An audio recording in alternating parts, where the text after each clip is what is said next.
dernier solo de la soirée. C'est pas n'importe quoi. Ça raconte l'histoire d'une tribu d'irréductibles Gaulois. Non, c'est pas ça. C'est presque ça quand même. Ça vient d'une légende irlandaise, mais on va parler d'Armorique. Vous allez comprendre tout de suite le courage d'un chef de tribu. La la la la la la la la la la la la la la la la la.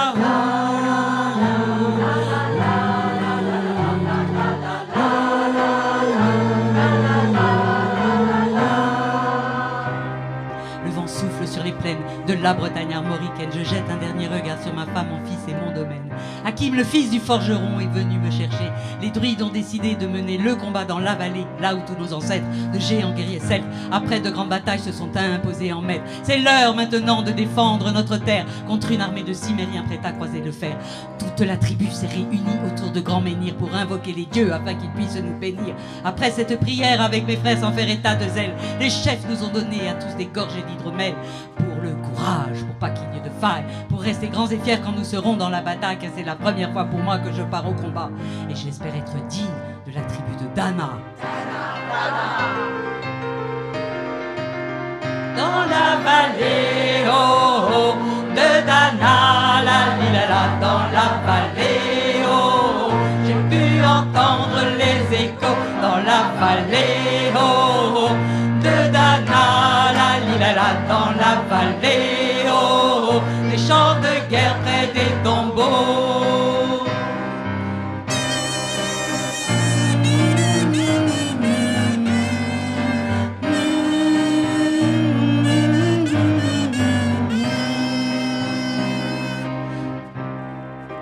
Après quelques incantations de druides et de magie, toute la tribu, le glaive en main, courait vers l'ennemi. La lutte était terrible et je ne voyais que des ombres tranchant l'ennemi qui revenait toujours au surnom. Mes frères tombaient l'un après l'autre devant mon regard, sous le poids des armes que possédaient tous ces barbares, des lances, des haches et des épées dans le jardin d'Éden, qui écoulait du sang sur l'herbe verte de la plaine, comme ces jours de peine où l'homme se traîne à la limite du règne, du mal et de la haine. Fallait-il continuer ce combat déjà perdu? Mais telle était la fierté de toute la tribu. La lutte a continué comme ça jusqu'au soleil couchant, de férocité extrême en plus d'acharnement. Fallait défendre la terre de nos ancêtres enterrés là, et pour toutes les lois de la tribu de Dana.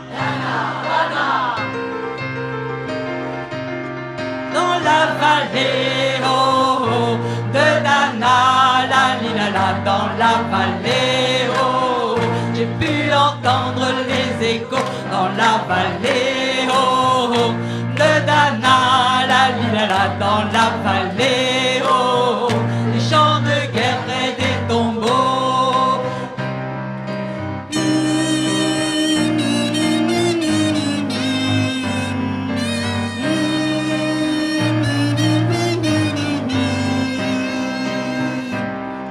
Au bout de la vallée, on entendait le son d'une corne, d'un chef ennemi qui rappelait toute sa horde. Avait-il compris qu'on lutterait même en enfer, et qu'à la tribu de Dana appartenaient ces terres? Les guerriers repartaient, je ne comprenais pas tout le chemin qu'ils avaient fait pour en arriver là. Quand mon regard se posa tout autour de moi, j'étais le seul debout de la tribu, voilà pourquoi mes doigts se sont écartés tout en lâchant mes armes, et le long de mes joues se sont mis à couler des larmes. Je n'ai jamais compris pourquoi les dieux m'ont épargné de ce jour noir de notre histoire que j'ai compté. Le vent souffle toujours sur la Bretagne armoricaine, et j'ai rejoint ma femme, mon fils et mon domaine. J'ai tout reconstruit de mes mains pour en arriver là. Je suis devenu roi de la tribu de Dana.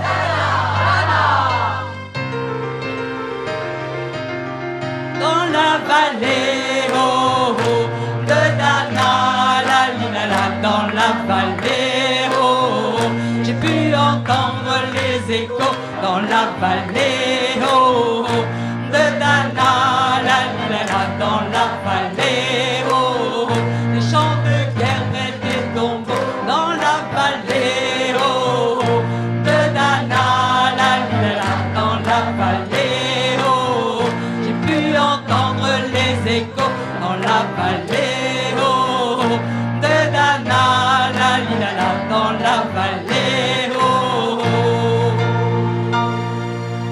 des champs de guerre, près des tombeaux.